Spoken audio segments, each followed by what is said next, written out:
Olá, bom dia, graça e paz.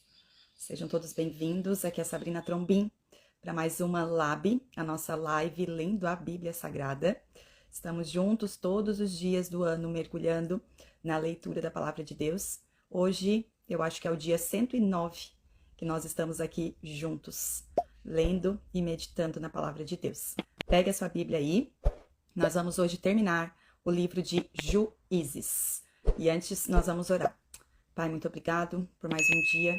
Louvado é o Senhor. Obrigado, Deus, pelo teu amor, pela tua graça, pela tua bondade que nos cercam, Senhor.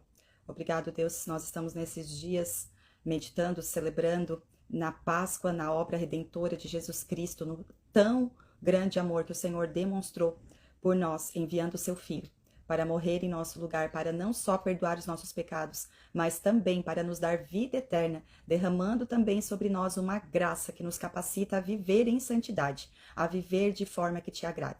Então, Senhor, nesse momento nós estamos aqui para meditar na tua palavra e queremos ser ministrados por ti, queremos ser ensinados. Queremos, Senhor Deus, que os nossos olhos espirituais se abram e que nós possamos compreender as profundezas que estão aqui na Sagrada Escritura. Em nome de Jesus eu oro por mim e por cada pessoa que está aqui ouvindo essa live, em nome de Jesus. Amém.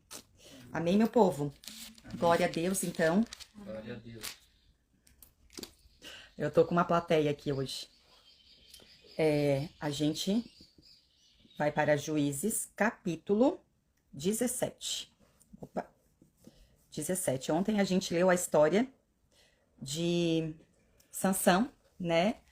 A gente leu aqui todo o contexto de Sansão e hoje a gente vai ler alguns fatos. Vocês sabem que eu já falei várias vezes aqui que tem um refrão nesse livro de Juízes, né? E eles fizeram o que era mal aos olhos do Senhor e aí foram castigados, né? Foram entregues na mão de algum povo para serem escravizados, e aí eles clamam ao Senhor, e o Senhor perdoa e tal. E o Senhor, né, levanta um juiz, né, tem compaixão deles. E agora aqui, a gente vai ler algumas situações um pouco delicadas, desafiadoras, assim, que a gente até se pergunta, por que isso tá na Bíblia, né? Mas tá, para mostrar as barbaridades que aconteceram nesse tempo de Juízes, sabe? As coisas feias, estranhas que aconteceram nessa época, nesse tempo de Juízes. Então, aperta o cinto aí e vamos juntos nessa leitura, tá bom? Capítulo 17, verso 1. Ídolos de Mica. Havia um homem chamado Mica, que vivia na região montanhosa de Efraim. Certo dia, disse à sua mãe: eu a ouvi amaldiçoar a pessoa que roubou suas 1.100 peças de prata. Na verdade, fui eu quem roubou essa prata. Ela está comigo. O Senhor o abençoe, meu filho. Respondeu a mãe. Ele devolveu a prata e ela disse: dedico solenemente estas peças de prata ao Senhor, em favor de meu filho. Mandarei fazer uma imagem esculpida e um ídolo de metal. Deixa eu falar uma outra coisa importante aqui. A gente vai ver aqui muito o sincretismo. Não sei se vocês já ouviram falar disso. Sincretismo religioso. É quando as pessoas misturam coisas que são de Deus com coisas que não são de Deus e acham que ficou bom, acham que tá certo, acham que tá legal, que pode ser assim, que Deus vai aceitar dessa forma. Aqui, por exemplo, a gente viu só nesse trechinho aqui, um homem que amaldiçoou quem pegou as suas moedas. Aí quando o filho veio e devolveu, daí ele abençoou o filho e disse que ia consagrar essas moedas ao Senhor para fazer uma imagem esculpida e um ídolo de metal. Oi? O Senhor Deus falou, não façais ídolos. Ele abomina isso. Então, para vocês verem como que as pessoas estavam agindo nesse tempo de Juízes. Elas estavam misturando as coisas que eram de Deus com coisas que Deus abominava e achava que estava tudo bem. Seguindo. Assim, quando ele devolveu a prata à mãe, ela separou 200 peças e as entregou a um ourives. Delas, ele fez uma imagem esculpida e um ídolo de metal que foram colocados na casa de Mica. Esse homem, Mica, construiu um santuário para o ídolo e também fez um colete, olha isso, gente, um colete sacerdotal e alguns ídolos do lar. Então nomeou um de seus filhos como seu sacerdote pessoal. Sincretismo religioso. Misturar aquilo que Deus fez com aquilo que as pessoas inventam, com tradições, culturas. E vê aí, pensa durante essa leitura aqui, se a gente não tá vendo muito disso hoje ainda. Verso 6. Naqueles dias, Israel não tinha rei. Cada um fazia o que lhe parecia certo aos seus próprios olhos. Certo dia, um jovem levita que vivia em Belém de Judá chegou àquela região. Havia saído de Belém à procura de outro lugar para morar. Um jovem levita. Em sua viagem, chegou à região montanhosa de Efraim e aconteceu de parar na casa de Mica. De onde você vem? Perguntou Mica. Ele respondeu: sou levita de Belém, de Judá, e estou à procura de um lugar para morar. Fique aqui comigo e seja pai e sacerdote para mim. Disse Mica: eu lhe darei 10 peças de prata por ano, além de roupa e comida. O jovem levita concordou e se tornou um dos filhos de Mica. Gente, que coisa estranha isso. Então, Mica nomeou o levita seu sacerdote pessoal e o jovem ficou morando em sua casa. Mica disse: agora sei que o Senhor será bondoso comigo, pois tenho um levita como meu sacerdote. Gente, é muito estranho, né? Vamos lá, capítulo 18 de Juízes. Esse povo, eles faziam o que eles bem entendiam. Agora, capítulo 18. Idolatria da tribo de Dan. Na tribo de Dan.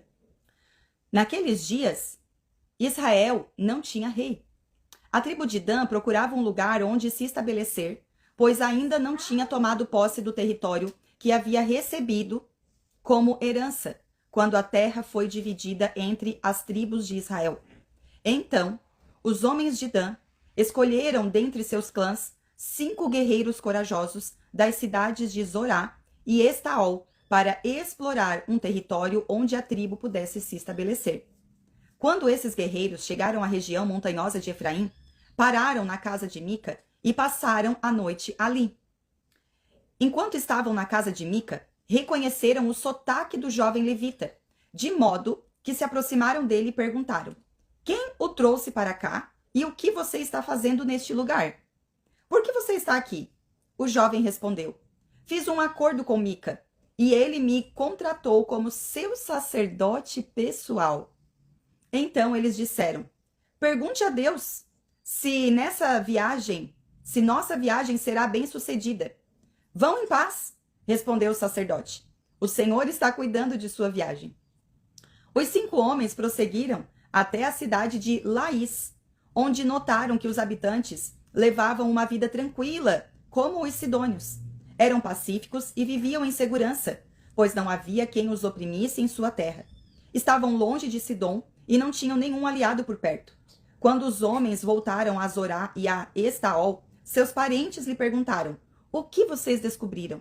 Eles responderam: vamos atacá-los. Vimos a terra e ela é muito boa. O que vocês estão esperando? Não hesitem em avançar e tomem posse dela. Quando chegarem lá, verão que o povo leva uma vida tranquila. Deus nos deu uma terra espaçosa e fértil, onde não falta nada. Então, 600 homens da tribo de Dan, armados para a guerra, partiram de Zorá e de Estaol. Deixa eu só marcar aqui essa frase aqui, gente. Verso 12. Acamparam num lugar a oeste de Kiriat Jearim, em Judá, conhecido hoje como Manedan. Dali, prosseguiram para a região montanhosa de Efraim e chegaram à casa de Mica. Os 5 homens que haviam explorado a terra nos arredores de Laís explicaram aos outros: numa destas casas há um colete sacerdotal e também alguns ídolos do lar, uma imagem esculpida e um ídolo de metal. O que vocês acham que devem fazer? Os 5 homens saíram da estrada principal e foram à casa de Mica, onde morava o jovem levita, e o saudaram. Os 600 guerreiros armados da tribo de Dan ficaram à entrada da porta, e os 5 espiões entraram no santuário e removeram a imagem esculpida, o colete sacerdotal, os ídolos do lar e o ídolo de metal. Enquanto isso, o sacerdote ficou junto à porta, com os 600 guerreiros armados. Quando o sacerdote viu que os homens estavam levando todos os objetos sagrados do santuário de Mica, perguntou: o que vocês estão fazendo? Fique quieto e venha conosco, responderam. Seja nosso pai sacerdote. Não é melhor ser sacerdote de uma tribo inteira, de um clã de Israel, do que da casa de um só senhor? O jovem sacerdote aceitou, de bom grado, acompanhá-los. Pegou o colete sacerdotal, os ídolos do lar e a imagem esculpida e se uniu a eles.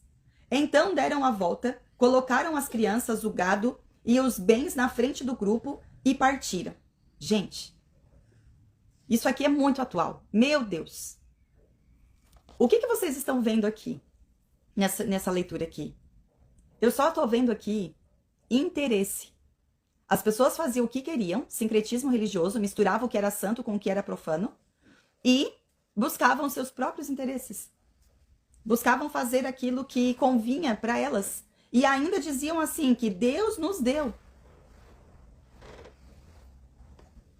Tu quiser fazer alguma colocação, meu bem, pode fazer. Prefiro não. Prefere não? Seguindo.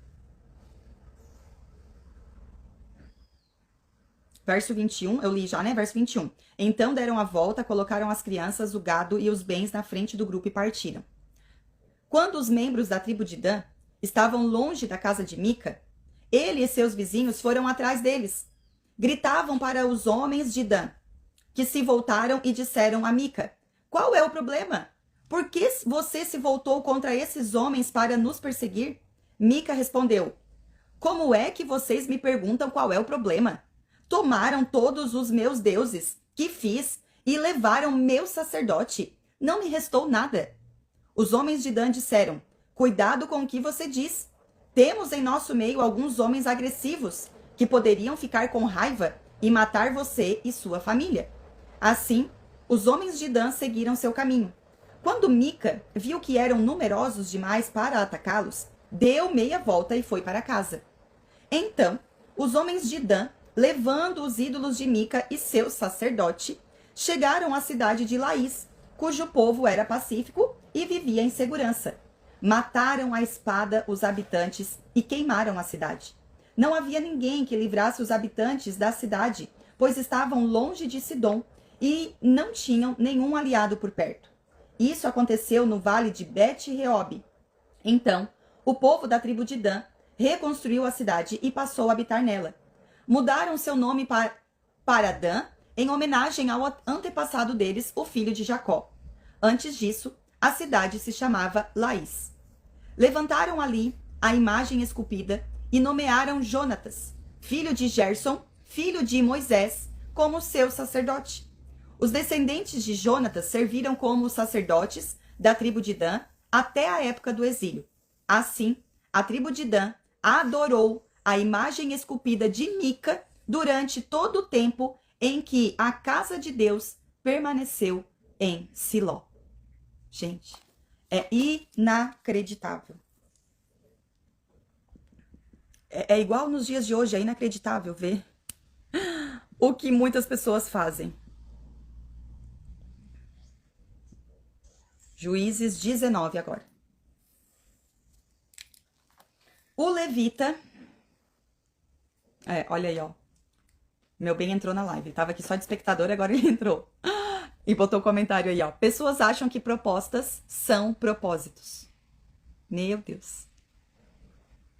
A coisa só vai piorar daqui pro final, pro livro de Juízes. Capítulo 19. O levita e sua concubina. Naqueles dias, Israel não tinha rei.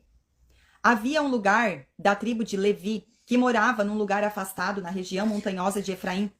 Certo dia, ele trouxe para casa uma mulher de Belém de Judá para ser sua concubina. Essa história é forte. Mas ela se irou com ele e voltou para a casa de seu pai em Belém. Cerca de 4 meses depois, seu marido foi a Belém para reconquistá-la e convencê-la a voltar com ele. Levou consigo um servo e 2 jumentos. Quando ele chegou, a mulher o levou até seu pai, que o recebeu com alegria. O sogro insistiu para que ficasse algum tempo, e ele permaneceu ali 3 dias, comendo, bebendo e dormindo. No 4º dia, levantaram-se cedo, e ele estava pronto para partir. Mas o pai da mulher disse a seu genro: coma alguma coisa antes de sair. Os dois se sentaram, comeram e beberam. Então, o pai da mulher disse: por favor, fique mais uma noite e alegre seu coração. O homem se levantou para partir, mas o sogro continuou a insistir para que ele ficasse. Por fim, ele cedeu e passou mais uma noite ali. Na manhã do 5º dia, ele se levantou cedo e estava pronto para partir. E outra vez o pai da mulher disse: coma alguma coisa, deixe para sair à tarde. Assim fizeram mais uma refeição juntos. Mais tarde, quando o homem, a concubina e o servo se preparavam para partir, o sogro disse: já está escurecendo, passe a noite aqui e alegre seu coração. Amanhã você pode levantar cedo e partir. Dessa vez, porém, o homem estava decidido a partir. Rumou para Jebus, isso é, Jerusalém, levando consigo os jumentos com suas selas e a concubina. Chegaram perto de Jebus, quase no final do dia, e o servo disse ao homem: vamos parar nesta cidade dos jebuseus e passar a noite aqui. Seu senhor respondeu: não podemos ficar numa cidade estrangeira, que não pertence aos israelitas. Vamos prosseguir até Gibeá. Venha, vamos tentar chegar a Gibeá ou a Ramá, e passaremos a noite numa dessas cidades. Então, prosseguiram. O sol estava se pondo quando chegaram a Gibeá, uma cidade no território de Benjamim, e pararam ali para passar a noite. Sentaram-se na praça da cidade, mas ninguém se ofereceu para hospedá-los. Verso 16. Ao anoitecer, um homem idoso voltava para a casa do trabalho no campo. Era uma região montanhosa de Efraim, mas morava em Gibeá, onde os habitantes eram da tribo de Benjamim. Quando viu os viajantes sentados na praça da cidade, perguntou de onde vinham e para onde iam. O homem respondeu: estamos viajando de Belém de Judá para um lugar afastado na região montanhosa de Efraim, onde eu moro. Fui a Belém e agora estou voltando para casa. Ninguém quis nos hospedar, embora tenhamos tudo de que precisamos. Temos palha e forragem para os jumentos e bastante pão e vinho para nós. Vocês são bem-vindos em minha casa, disse o homem idoso. Eu lhes darei o que precisarem. Não passem a noite na praça de jeito nenhum. Ele os levou para casa e alimentou os jumentos. Depois que lavaram os pés, comeram e beberam juntos. Enquanto eles se alegravam, um grupo de homens perversos da cidade cercou a casa. Começaram a bater na porta e gritar para o velho, o dono da casa: traga para fora o homem que está hospedado com você, para que tenhamos relações com ele. O dono da casa saiu e falou com eles: não, meus irmãos, não façam tamanha maldade.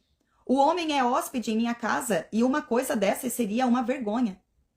Tomem minha filha virgem e a concubina do homem, e eu as trarei para fora, e vocês poderão violentá-las e fazer o que desejarem. Mas não façam uma coisa vergonhosa dessas com o meu hóspede. Isso aqui tá lembrando, né, gente? Sodoma e Gomorra. Ló fazendo isso, com os anjos oferecendo as suas filhas aos homens. Eles, porém, não deram ouvidos. Então, o levita pegou sua concubina e a empurrou para fora. Os homens da cidade abusaram dela e a estruparam a noite toda. Por fim, quando o sol começou a nascer, eles a largaram. Ao amanhecer, a mulher voltou para a casa onde o marido estava, hospedado. Caiu junto à porta da casa e ali ficou até o dia clarear. Quando o marido se levantou e abriu a porta para sair e seguir viagem, lá estava a concubina caída à porta, com as mãos na soleira. Ele disse: levante-se, vamos embora. Mas não houve resposta. Então, ele pôs o corpo da mulher sobre o jumento e a levou para casa. Quando chegou em casa, ai gente, que difícil isso. Pegou uma faca, desmembrou o corpo da concubina em 12 partes e enviou uma parte para cada tribo em todo o território de Israel. Todos que viram isso disseram: desde que os israelitas saíram do Egito, nunca se cometeu um crime tão horrível. Pensem bem, o que vamos fazer? Quem vai se pronunciar? Meu Deus. Esse era o nível que o povo estava vivendo nessa época de juízes, essa época estranha, né? E aqui não tem nenhum juiz também operando. E como eu falei no início da live, esses capítulos aqui mostram algumas das barbaridades que aconteciam, que faz referência àquele refrão que a gente leu várias vezes. E eles fizeram o que era mal aos olhos do Senhor. Eram coisas assim. Sincretismo religioso, misturar o que era santo com o que era profano, essas barbaridades, né? Essas coisas horrendas, violência. Vamos lá agora para Juízes, capítulo 20. Deixa eu fixar aqui. Dona Lídia falou, inacreditável. E até hoje isso acontece. Que a gente estava falando ali, né? Meu Deus, forte, pastor, mas verdadeiro. É bem isso, gente. Né? As pessoas acham que propostas é propósito. Como acham? Meu Deus. Forte, né, gente? Mas vamos lá, vamos seguir. Tá na Bíblia, é para ler. Serve para o nosso ensino. Amém? Capítulo 20. Então, guerra entre Israel e Benjamim. Então, todos os israelitas se uniram como um só homem, desde Dan ao norte até Berseba ao sul, incluindo os que moravam na terra de Gileade. A comunidade toda se reuniu na presença do Senhor em Mispá. Os líderes de todo o povo e todas as tribos de Israel, 400.000 guerreiros armados com espadas, tomaram seus lugares na região sagrada do povo de Deus. Logo, chegou à terra de Benjamim a notícia que as outras tribos haviam subido a Mispá, e os israelitas se perguntaram, como esse crime horrível pôde acontecer? O levita, marido da mulher assassinada, disse, minha concubina e eu chegamos para passar a noite em Gibeá, cidade da tribo de Benjamim.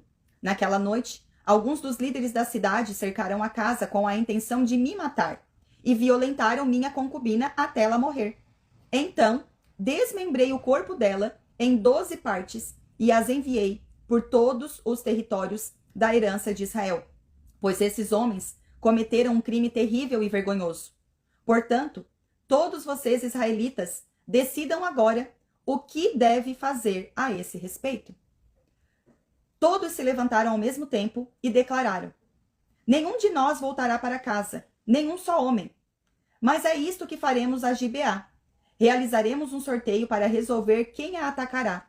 A 10ª parte dos homens de cada tribo ficará responsável por providenciar a alimentação dos guerreiros, e o restante se vingará de Gibeá, de Benjamim, por esse ato vergonhoso cometido em Israel. Todos os israelitas estavam plenamente de acordo e se uniram para atacar a cidade. As tribos de Israel enviaram mensageiros à tribo de Benjamim para lhes dizer: que crime terrível foi cometido em seu meio! Entreguem os homens perversos de Gibeá para que os executemos e eliminemos esse mal de Israel. Mas o povo da tribo de Benjamim não deu ouvidos. Em vez disso, vieram de suas cidades e se reuniram em Gibeá para lutar contra os israelitas. Ao todo, 26.000 guerreiros armados com espadas chegaram a Gibeá para se juntar à tropa especial de 700 homens que viviam ali. Dentre todos esses guerreiros, havia um grupo de 700 canhotos e cada um deles conseguia atirar uma pedra com uma funda e acertar um fio de cabelo com precisão. Sem os guerreiros de Benjamim, Israel tinha 400.000 soldados hábeis no uso da espada. Antes da batalha, os israelitas foram a Betel e perguntaram a Deus: qual das tribos deve ir primeiro e atacar o povo de Benjamim? O Senhor respondeu: Judá irá primeiro. Na manhã seguinte, os israelitas partiram bem cedo e acamparam perto de Gibeá. Então, avançaram em direção a Gibeá para atacar os homens de Benjamim. Os guerreiros de Benjamim que estavam defendendo a cidade saíram e mataram 22.000 israelitas no campo de batalha naquele dia. Mas os israelitas animaram uns aos outros e mais uma vez assumiram suas posições no mesmo lugar do dia anterior. Eles tinham subido a Betel e chorado na presença do Senhor até a tarde. Haviam perguntado ao Senhor: devemos lutar novamente contra nossos parentes de Benjamim? E o Senhor tinha dito: saiam e lutem contra eles. Saíram no dia seguinte para lutar novamente contra os homens de Benjamim. Mas os homens de Benjamim que haviam partido de Gibeá mataram mais 18.000 israelitas, todos hábeis no uso da espada. Então, todos os israelitas subiram a Betel, choraram na presença do Senhor e jejuaram até a tarde. Também apresentaram ao Senhor holocaustos e ofertas de paz. Os israelitas subiram para buscar a direção do Senhor. Naqueles dias, a arca da aliança de Deus estava em Betel, e Finéias, filho de Eliezer e neto de Arão, era o sacerdote. Eles perguntaram ao Senhor: devemos lutar novamente contra nossos parentes de Benjamim ou devemos parar? O Senhor disse: vão, amanhã eu os entregarei em suas mãos. Peraí que travou, né, gente? O Senhor disse: vão, amanhã eu os entregarei em suas mãos. Verso 29. Então, os israelitas armaram uma emboscada ao redor de Gibeá. Avançaram contra os guerreiros de Benjamim no terceiro dia e tomaram suas posições nos mesmos lugares de antes. Quando os homens de Benjamim saíram para atacar, foram atraídos para longe da cidade. Como antes, começaram a matar os israelitas.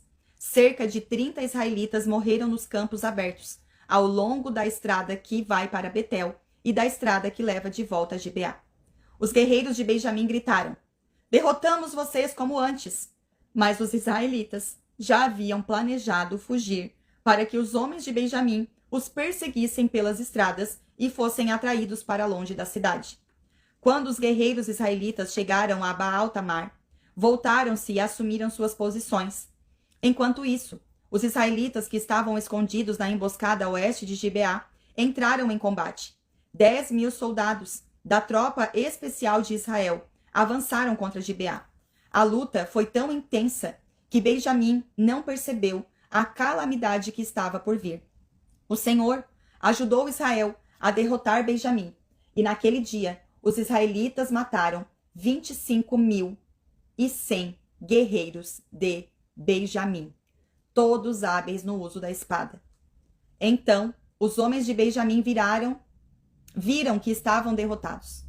Os israelitas bateram em retirada diante dos guerreiros de Benjamim, a fim de dar aos homens que estavam escondidos nas emboscadas mais espaço para atacar Gibeá. Aqueles que estavam escondidos avançaram de todos os lados e mataram todos os habitantes. Tinham combinado de mandar como sinal de dentro da cidade uma grande nuvem de fumaça. Quando os israelitas viram a fumaça, voltaram e atacaram os guerreiros de Benjamim. Àquela altura, os guerreiros de Benjamim haviam matado cerca de 30 israelitas e gritaram: derrotamos vocês como antes. Mas quando os guerreiros de Benjamim olharam para trás e viram que em todas as partes da cidade a fumaça subia ao céu, os guerreiros de Israel se voltaram e atacaram. Os homens de Benjamim ficaram apavorados, pois perceberam a calamidade que estava prestes a vir sobre eles. Deram meia volta e fugiram diante dos israelitas em direção ao deserto, mas não conseguiram escapar da batalha, pois soldados que saíram das cidades vizinhas também os atacaram. Os israelitas cercaram os homens de Benjamim e os perseguiram até os alcançarem no local de descanso a leste de Gibeá. Naquele dia, 18.000 dos guerreiros dos mais corajosos de Benjamim morreram na batalha. Os sobreviventes fugiram para o deserto em direção à rocha de Rimon, mas os israelitas mataram 5.000 deles ao longo da estrada. Eles continuaram a perseguição e mataram mais 2.000 homens perto de Gidom.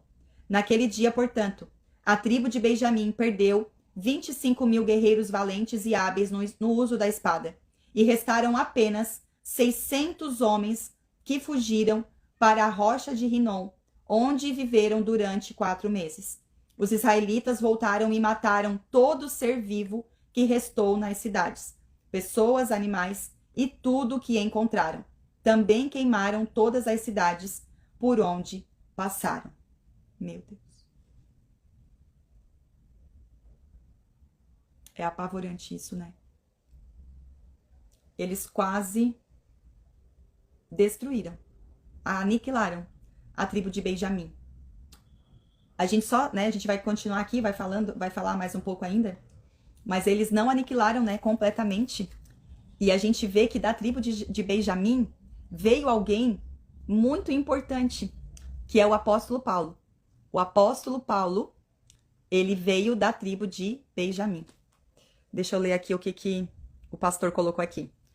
O homem tinha medo de dormir em território estrangeiro, que é o mundo, e queria dormir em território de irmãos, que é a igreja. E nesse território aconteceu de não receber pousada por muitos. E por eles aconteceu essa atrocidade por seus irmãos. Meu Deus! E tudo isso por causa de um casamento mal resolvido.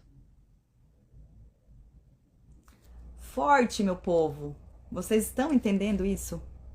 Meu Deus. Vamos lá. Capítulo 21. Juízes, capítulo 21.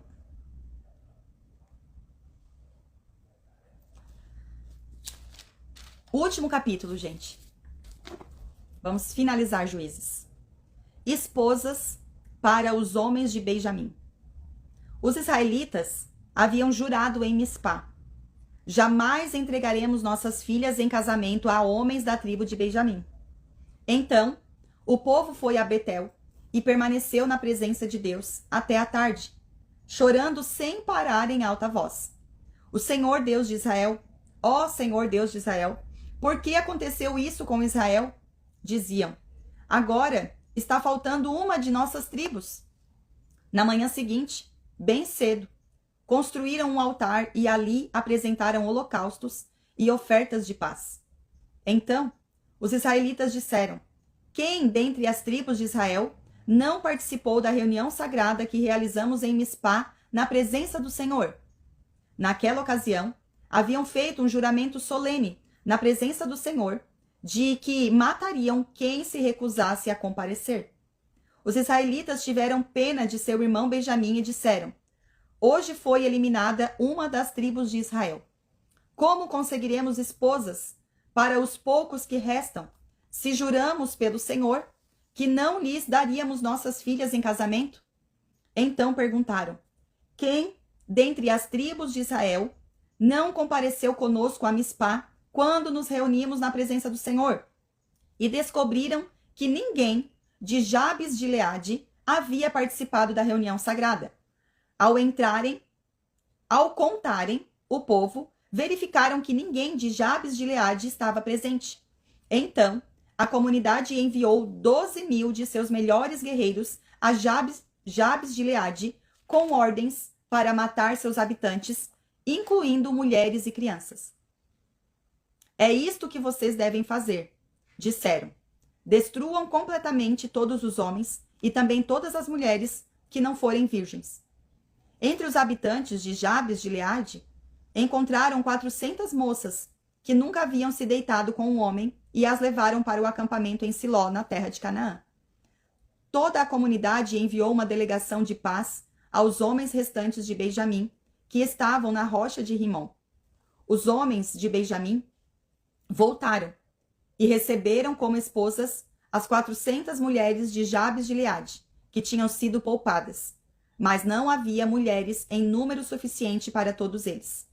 O povo teve pena de Benjamim, pois o Senhor havia aberto uma lacuna entre as tribos de Israel. Então, os líderes da comunidade perguntaram: como conseguiremos esposas para os poucos homens que restam, uma vez que as mulheres da tribo de Benjamim foram mortas? Os sobreviventes precisaram ter herdeiros, para que não seja eliminada uma tribo inteira de Israel.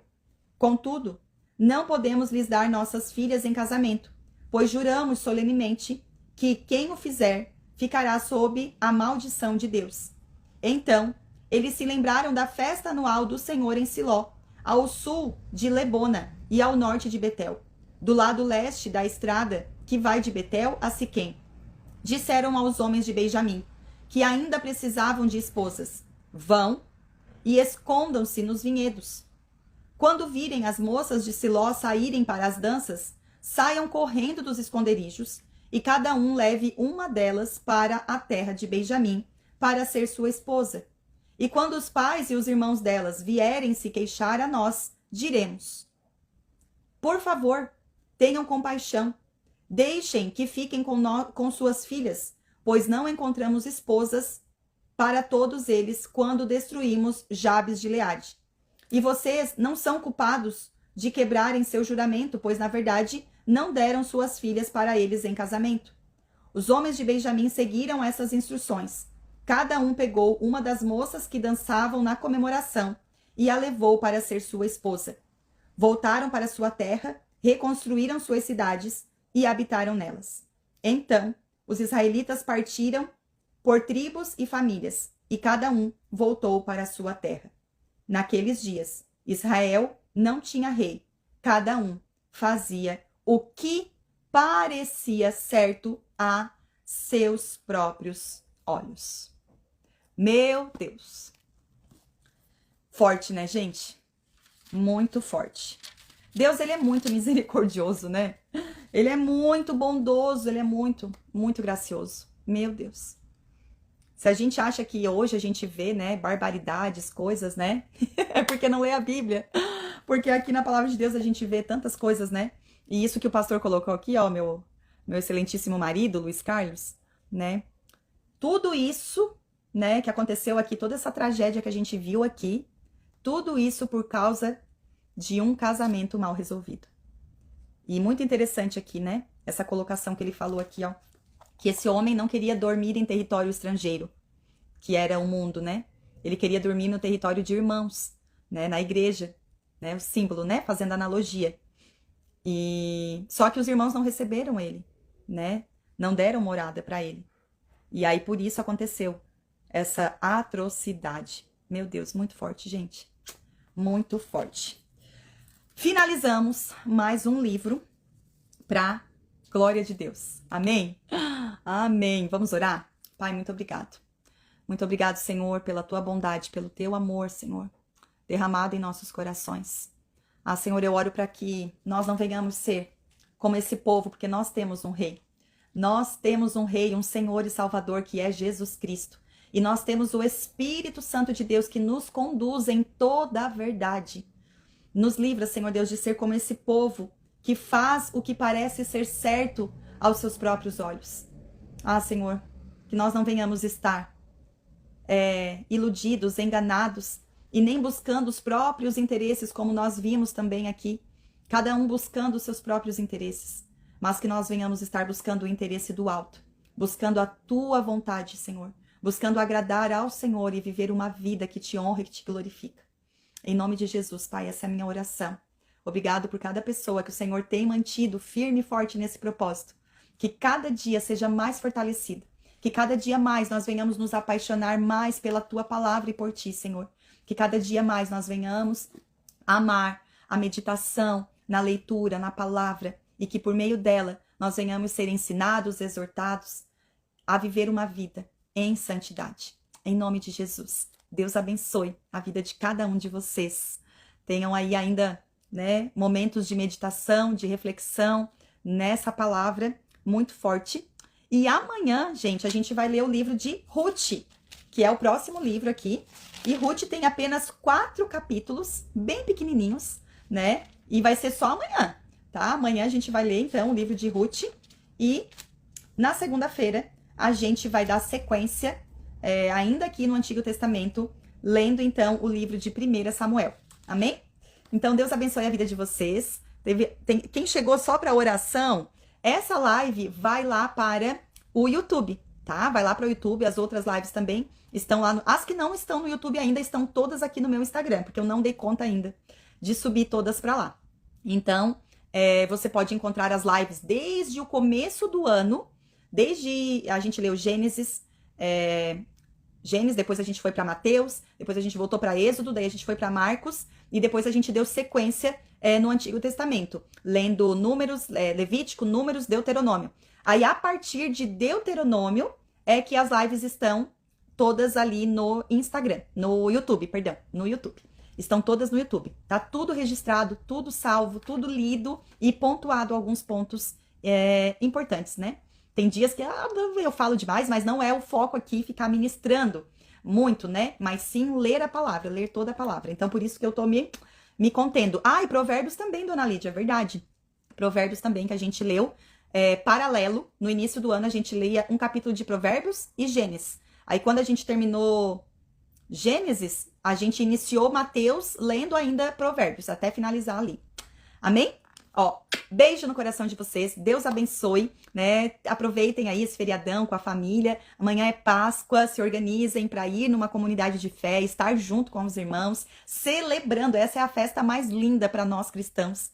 A festa mais linda é trazer à memória o que Jesus Cristo fez por nós, a obra redentora na cruz, que nos livra da escravidão do pecado, né? A dispensação da graça, né, que inaugurou a dispensação da graça, que nos habilita a viver de forma a honrar a Deus por meio do Espírito Santo que habita em nós. Então temos muitas coisas para celebrar, para trazer à memória nesse dia. Então beijo, beijo, beijo. Deus abençoe a vida de vocês. Até amanhã estaremos aqui se o Senhor permitir. Tchau, Deus abençoe.